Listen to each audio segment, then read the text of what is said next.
ವಾಲ್ಮೀಕಿ ಹಗರಣದಲ್ಲಿ ದದ್ದಲ್ ಮತ್ತು ದದ್ದಲ್ ಪುತ್ರನಿಗೆ ಈಗ ಕುಣಿಕೆ ಬಿಗಿಯಾಗ್ತಾ ಇದೆ. ದದ್ದಲ್ ಪುತ್ರ ತ್ರಿಶೂಲ್ ಕುಮಾರ್ ನಾಯಕ್ಗೆ ಈಗ ಇಡೀ ಸಂಕಷ್ಟ.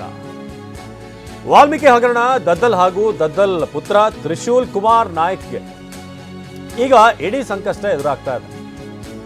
ಪುತ್ರ ತ್ರಿಶೂಲ್ ಕುಮಾರ್ಗೆ ಅಂತ ಜಮೀನು ಖರೀದಿ ಮಾಡಿದ್ದಂತ ದದ್ದಲ್ 4 ಎಕರೆ 31 ಗುಂಟೆ ಜಮೀನು ಖರೀದಿ ಮಾಡಿದ್ದಂತ ಶಾಸಕ ದದ್ದಲ್ 23.88 ಲಕ್ಷ ರೂಪಾಯಿ ಚೆಕ್ ಕೊಟ್ಟು ಆಸ್ತಿ ಖರೀದಿ ಮಾಡಿರುವಂತದ್ದು ಗೊತ್ತಾಗಿದೆ. ವಾಲ್ಮೀಕಿ ನಿಗಮದ ಹಗರಣದ ಸಮಯದಲ್ಲೇ ಇದನ್ನ ಖರೀದಿ ಮಾಡಿದ್ರು. ಸಿರವಾರ ತಾಲೂಕಿನ ಗಣದಿನ್ನಿ ಗ್ರಾಮದಲ್ಲಿರುವಂತಹ ಜಮೀನಿದು. ಬಸನಗೌಡ ಅನ್ನೋರ ಜಮೀನನ್ನ ಇವರು ಖರೀದಿ ಮಾಡ್ತಾರೆ ದದ್ದಲ್ ಮಗನಿಗೋಸ್ಕರ ಅಂತ, ಮಗನ ಹೆಸರಲ್ಲಿ. ರಾಯಚೂರಿನಲ್ಲಿ ಇಡೀ ತಲಾಶ್ ವೇಳೆ ಈ ಮಾಹಿತಿ ಬಯಲಾಗಿದೆ. ದದ್ದಲ್ ಪುತ್ರ ತ್ರಿಶೂಲ್ಗೆ ಇಡೀ ನೋಟಿಸ್ ಜಾರಿ ಸಾಧ್ಯತೆ ಇದೆ. ಮೂಲ ಜಮೀನಿನ ಮಾಲೀಕ ಬಸನಗೌಡಗೂ ಕೂಡ ಗಂಡಾಂತರ ಎದುರಾಗಿದೆ. ವಾಲ್ಮೀಕಿ ಹಗರಣ ದದ್ದಲ್ ಪುತ್ರನಿಗೆ ಬಿಗಿಯಾದಂಥ ಕುಣಿಕೆ. ದದ್ದಲ್ ಪುತ್ರ ತ್ರಿಶೂಲ್ ಕುಮಾರ್ ನಾಯಕ್ಗೆ ಇಡೀ ಸಂಕಷ್ಟ ಎದುರಾಗಿದೆ. ಪುತ್ರ ತ್ರಿಶೂಲ್ ಕುಮಾರ್ಗೆ ಜಮೀನು ಖರೀದಿ ಮಾಡಿದ್ರು ದದ್ದಲ್.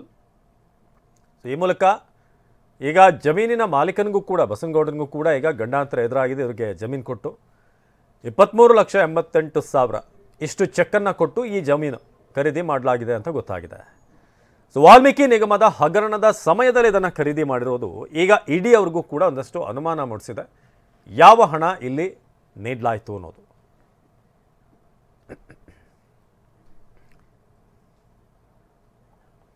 ಈ ಬಗ್ಗೆ ನಮ್ಮ ಪ್ರತಿನಿಧಿ ಭೀಮೇಶ್ ಒಂದು ಪ್ರತ್ಯಕ್ಷ ವರದಿ ಕೊಟ್ಟಿದ್ದಾರೆ, ಬನ್ನಿ ನೋಡೋಣ.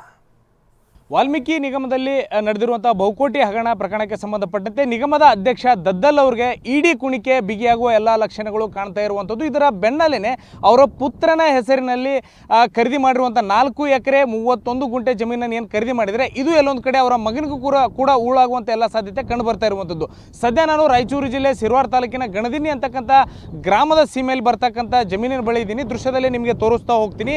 ಈ ಹತ್ತಿ ಬೆಳೆದಿರುವಂಥ ಜಮೀನೇನಿದೆ ಇದೇ ಜಮೀನನ್ನು ದದ್ದಲ್ ಅವರು ಖರೀದಿ ಮಾಡಿ ತಮ್ಮ ಮಗನ ಹೆಸರಿಗೆ ಏನು ನಮ್ಮ ಉಲ್ಲೇಖ ಮಾಡಿರುವಂಥದ್ದು. ಅಂದರೆ 4 ಎಕರೆ 31 ಗುಂಟೆಯನ್ನು ಏನು ಖರೀದಿ ಮಾಡಿದ್ದಾರೆ ಇದೇ ಜಾಗವನ್ನು ಅವರು ಖರೀದಿ ಮಾಡಿರುವಂಥದ್ದು. ಗಣದಿನ್ನಿ ಗ್ರಾಮದ ಬಸನಗೌಡ ಅಂತಕ್ಕಂಥ ವ್ಯಕ್ತಿಯಿಂದ ಈ ಒಂದು ಜಮೀನನ್ನು ಖರೀದಿ ಮಾಡಿದ್ದಾರೆ. 23,88,000 ಹಣಕ್ಕೆ ಈ ಒಂದು ಜಮೀನನ್ನು ಖರೀದಿ ಮಾಡಿರುವಂಥದ್ದು. ಅಂದರೆ ನೋಂದಣಿ ಇಲಾಖೆ ಒಂದು ದರ ಫಿಕ್ಸ್ ಆಗಿರುತ್ತೆ. ಅದೇ ಆಧಾರದಲ್ಲಿನೇ 23,88,000 ಹಣಕ್ಕೆ ಈ ಒಂದು ಜಮೀನನ್ನು ಖರೀದಿ ಮಾಡಲಾಗಿದೆ. ಆದರೆ ಎಲ್ಲೊಂದು ಕಡೆ ಇದರ ವ್ಯಾಲ್ಯೂ ಅಂದರೆ ಮಾರ್ಕೆಟ್ ವ್ಯಾಲ್ಯೂ ಹೆಚ್ಚಿರುವ ಒಂದು ಅನುಮಾನ ಕೂಡ ವ್ಯಕ್ತವಾಗ್ತಾ ಇರುವಂಥದ್ದು. ಹೀಗಾಗಿ ಈ ಎಲ್ಲೊಂದು ಕಡೆ ಅನುಮಾನ ದಟ್ಟವಾಗ್ತಿರುವಂಥದ್ದು. ಮತ್ತು ಈ ದಾಖಲಾತಿ ಏನು ಸಿಕ್ಕಿದೆ ಇದರಲ್ಲಿ ಪ್ರಮುಖದ ವಿಚಾರ ಅಂತಂದರೆ ಈ ವಾಲ್ಮೀಕಿ ನಿಗಮದ ಹಗರಣ ನಡೆದಂಥ ಸಂದರ್ಭದಲ್ಲಿನೇ ಈ ಒಂದು ಜಮೀನನ್ನು ಕೂಡ ಖರೀದಿ ಮಾಡಿರುವಂಥದ್ದು. ಅಂದರೆ ಇದೇ 2024 ಜೂನ್ ಅವಧಿಯಲ್ಲಿ ಜಮೀನನ್ನು ಬಸನಗೌಡ ಅನ್ನೋರಿಂದ ದದ್ದಲ್ ಅವರು ಖರೀದಿ ಮಾಡಿ ತಮ್ಮ ಮಗ ತ್ರಿಶೂಲ್ ಕುಮಾರ್ನ ಹೆಸರಿಗೆ ಇದನ್ನು ರಿಜಿಸ್ಟರ್ ಮಾಡಿಸಿರುವಂಥದ್ದು. ಹೀಗಾಗಿ ಎಲ್ಲೊಂದು ಕಡೆ ಇಡಿ ಅಧಿಕಾರಿಗಳಿಗೆ ಅನುಮಾನ ಮೂಡಿರುವಂಥದ್ದು ಇದೆ. ಕೇವಲ 23,88,000 ಹಣಕ್ಕೆ ಮಾತ್ರ ಖರೀದಿಯಾಗಿದೆ ಅಥವಾ ಎಲ್ಲೊಂದು ಕಡೆ ಹಾರ್ಡ್ ಕ್ಯಾಶ್ ರೂಪದಲ್ಲಿ ಏನಾದರೂ ಹೆಚ್ಚುವರಿ ಹಣವನ್ನು ಕೊಟ್ಟಿದ್ದಾರೆ ಅನ್ನೋಂಥ ಅನುಮಾನ ಇದೆ. ಹೀಗಾಗಿ ಎಲ್ಲೊಂದು ಕಡೆ ಭೂಮಿಯನ್ನು ಮಾರಾಟ ಮಾಡಿರುವಂಥ ಮೂಲ ಮಾಲೀಕ ಬಸನಗೌಡ ಹಾಗೂ ಖರೀದಿ ಮಾಡಿರುವಂತಹ ದದ್ದಲ್ ಅವರ ಪುತ್ರ ಏನಿದ್ದಾನೆ ತ್ರಿಶೂಲ್ ಕುಮಾರ್ಗೂ ಕೂಡ ಇದರ ಕಂಟಕ ಎದುರಾಗುವಂಥ ಎಲ್ಲ ಸಾಧ್ಯತೆ ಸದ್ಯ ಕಂಡು ಬರ್ತಾ ಇರುವಂಥದ್ದು. ಹೀಗಾಗಿ ಎಲ್ಲೊಂದು ಕಡೆ ಇಡಿ ಅಧಿಕಾರಿಗಳು ದದ್ದಲ್ ಅವರ ಪುತ್ರ ತ್ರಿಶೂಲ್ ಕುಮಾರ್ಗೆ ಜೊತೆಗೆ ಭೂಮಿಯನ್ನು ಮಾರಾಟ ಮಾಡಿರುವಂತಹ ಬಸನಗೌಡಗೂ ಕೂಡ ಇಡಿ ನೋಟಿಸ್ ನೀಡುವಂಥ ಎಲ್ಲ ಸಾಧ್ಯತೆ ಸದ್ಯ ಕಂಡು ಬರ್ತಾ ಇರುವಂಥದ್ದು. ಇದಕ್ಕೆ ಸಂಬಂಧಪಟ್ಟಂತೆ ಈಗಾಗಲೇ ಪಹಣಿ ಆಗಿರ್ಬೋದು, ಖರೀದಿ ಪತ್ರವನ್ನು ಕೂಡ ಈಗಾಗಲೇ ಅಧಿಕಾರಿಗಳು ವಶಕ್ಕೆ ಪಡೆದುಕೊಂಡಿರುವಂಥದ್ದು. ಖರೀದಿ ಪತ್ರದಲ್ಲಿ ಸ್ಪಷ್ಟ ಉಲ್ಲೇಖ ಮಾಡಿದ್ದಾರೆ ಆಕ್ಸಿಸ್ ಬ್ಯಾಂಕ್ನಿಂದ ಚೆಕ್ ಮೂಲಕ ಹಣ ಸಂದಾಯ ಆಗಿದೆ ಅನ್ನುವಂಥದ್ದು ಇದೆ. ಹೀಗಾಗಿ ಆ ಬಗ್ಗೆಯೂ ಕೂಡ ಸಾಕಷ್ಟು ದಾಖಲಾತಿಗಳನ್ನು ಅಂದರೆ ಹೆಚ್ಚುವರಿ ದಾಖಲಾತಿಗಳನ್ನು ಕ್ರೋಢೀಕರಣ ಮಾಡುವಂಥ ಕೆಲಸದಲ್ಲಿ ಸದ್ಯ ಇಡಿ ಅಧಿಕಾರಿಗಳು ಮುಂದಾಗಿದ್ದಾರೆ. ಒಂದು ವೇಳೆ ಆ ಸಂಬಂಧಪಟ್ಟಂಥ ಸಾಕ್ಷ್ಯಾಧಾರಗಳು ಸಿಕ್ಕರೆ ಖಂಡಿತವಾಗ್ಲೂ ದದ್ದಲ್ ಅವರ ಪುತ್ರ ಹಾಗೂ ಭೂಮಿಯನ್ನು ಮಾರಾಟ ಮಾಡಿರುವಂಥ ಬಸನಗೌಡಗೂ ಕೂಡ ಸಂಕಷ್ಟ ಕಟ್ಟಿಟ್ಟ ಬುತ್ತಿ ಅನ್ನುವಂಥದ್ದು ಮೇಲ್ನೋಟಕ್ಕೆ ಸ್ಪಷ್ಟವಾಗಿ ಗೊತ್ತಾಗ್ತಾ ಇದೆ. ಕ್ಯಾಮರಾ ಪರ್ಸನ್ ವಾಸುದೇವ್ ಜೊತೆ ಭೀಮೇಶ್ ಪೂಜಾರ್, TV9 ರಾಯಚೂರು.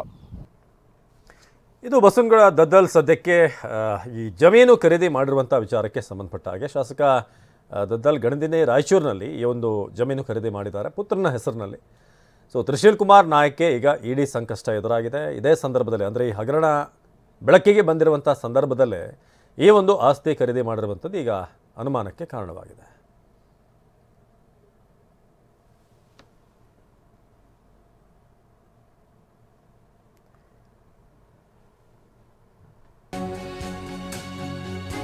ನಾಗೇಂದ್ರ ಬಂಧನ ಬೆನ್ನಲ್ಲೇ ಶಾಸಕ ದದ್ದಲ್ ನಾಪತ್ತೆ ಆಗಿದ್ದಾರೆ. ನಿನ್ನೆ ರಾತ್ರಿ SIT ವಿಚಾರಣೆ ಮುಗಿಸಿ ಬಂದಿದ್ದಂತ ದದ್ದಲ್ ವಿಚಾರಣೆಯ ಬಳಿಕ ನಿವಾಸಕ್ಕೆ ವಾಪಸ್ಸಾಗಿಲ್ಲ. ಎಲ್ಲಿದ್ದಾರೆ ಅನ್ನೋದ್ರ ಬಗ್ಗೆ ಮಾಹಿತಿ ಸದ್ಯಕ್ಕಿಲ್ಲ. ಯಲಹಂಕದ ಕೋಗಿಲು ಬಳಿ ಇರುವಂತಹ ದದ್ದಲ್ ವಿಲ್ಲಾದಲ್ಲಿರೋದು ಇಬ್ಬರು ಮನೆ ಕೆಲಸದವರು ಮಾತ್ರ ಅಂತ ಗೊತ್ತಾಗ್ತದೆ. ವಿಲ್ಲಾದಲ್ಲಿ ದದ್ದಲ್ ಮನೆಯ ಯಾವ ಸದಸ್ಯರು ಕೂಡ ಇಲ್ಲ, ಕೆಲಸದವರು ಮಾತ್ರ ಇದ್ದಾರೆ ವಿಲ್ಲಾದಲ್ಲಿ ಸದ್ಯಕ್ಕೆ. ಕುಟುಂಬ ಸಮೇತ ತೆರಳಿರೋದಾಗಿ ಸಿಬ್ಬಂದಿ ಮಾಹಿತಿಯನ್ನು ಕೊಟ್ಟಿದ್ದಾರೆ. ಯಾವಾಗ ಬರ್ತೇವೆ ಎಂದು ಹೇಳದೆ ಹೋದಂತ ದದ್ದಲ್ ನಮಗೆ ಏನೂ ಹೇಳಿಲ್ಲ ಎಂದಿರುವಂತ ಮನೆ ಕೆಲಸದವರು. ಯಾವಾಗ ಬರ್ತೇವೆ ಏನು ಅನ್ನೋದ್ರ ಬಗ್ಗೆ ನಮಗೇನು ಹೇಳಿಲ್ಲ, ಬಟ್ ಮನೇಲಿಲ್ಲ ಸದ್ಯಕ್ಕೆ. ಈ ಬಗ್ಗೆ ಮನೆಯವ್ರನ್ನ ವಿಚಾರಿಸಿದಾಗ ಏನಾದರೂ ಯಾವ್ದು ಬರ್ತಾರೆ ಏನೋ ಅನ್ನೋದ್ರ ಬಗ್ಗೆ ಮಾಹಿತಿ ಇದೆ, ಎಲ್ಲಿಗೆ ಹೋಗಿದ್ದಾರೆ ಅಂತ. ಅಂದರೆ ಯಾವುದೇ ಇನ್ಫಾರ್ಮೇಷನ್ ಇಲ್ಲ ನಮಗೆ ಅಂತ ಇಬ್ಬರು ಕೆಲಸದವ್ರು ಇರುವಂಥವ್ರು ಹೇಳ್ತಿದ್ದಾರೆ. ಈಗ ಸೊ ಯಲಹಂಕದ ಕೋಗಿಲು ಬಳಿ ಇರುವಂಥ ವಿಲ್ಲಾ ಇದು.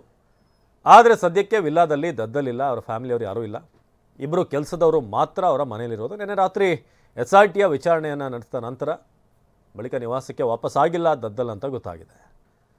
ಯಲಹಂಕದ ಕೋಗಿಲು ಬಳಿ ಇರುವಂಥ ದದ್ದಲ್ ವಿಲ್ಲಾ ಇದು. ಸೊ ಬಂಧನ ಭೀತಿ ಹಿನ್ನೆಲೆ ಯಾರ ಸಂಪರ್ಕಕ್ಕೂ ಕೂಡ ಸಿಗ್ತಾ ಇಲ್ವಾ ಶಾಸಕರು ಅಂತ